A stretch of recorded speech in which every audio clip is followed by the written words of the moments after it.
I'm here with Doug McAllister, Mayor of Murrieta. Doug, can you tell me, I understand you just got back from Washington and you were there, part of the process was about the EB5 program. Can you tell me a little bit more about that?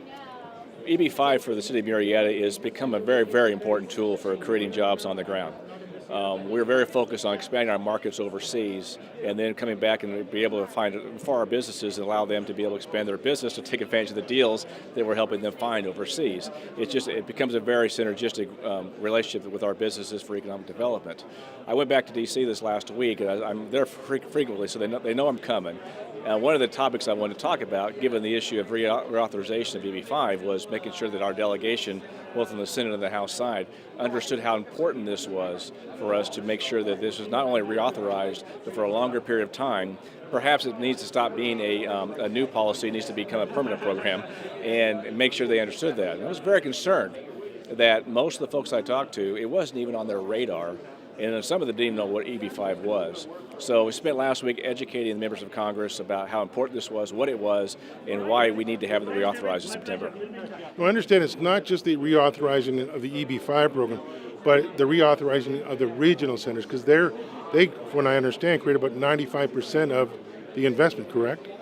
Right. Without the regional centers, you don't have a program. You can't get the money where it needs to be and the relationships that are there.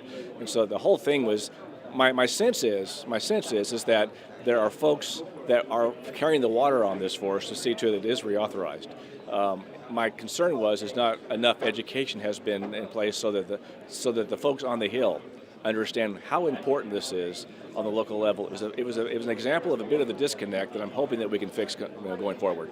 Yeah, there is truly a misunderstanding of what the immigration program is and how much of a big economic impact it has for this country. Can you tell me how important are organizations like the IIUSA for promoting the EB5 program? You got to have a central place to make sure everything happens. For instance, this whole discussion about educating Congress, you've got to have an organization through which to do that.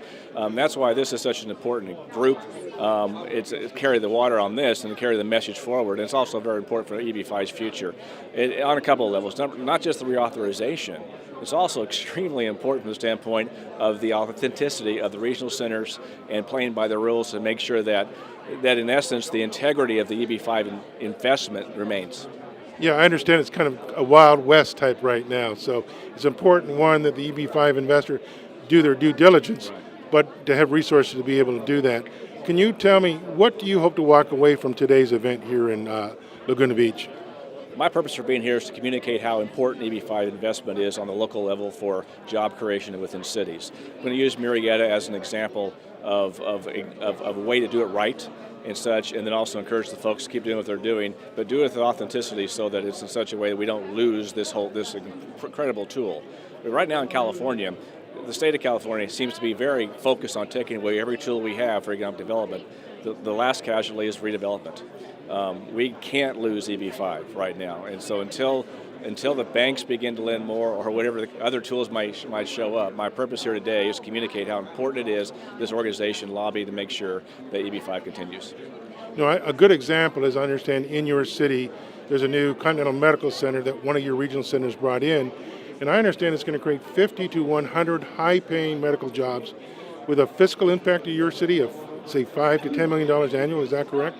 I'm not sure about the number as far as the fiscal impact, but it's got to be huge. And it's a great example of exactly why we are supportive and we want to make introductions to make sure EB5 funds do flow.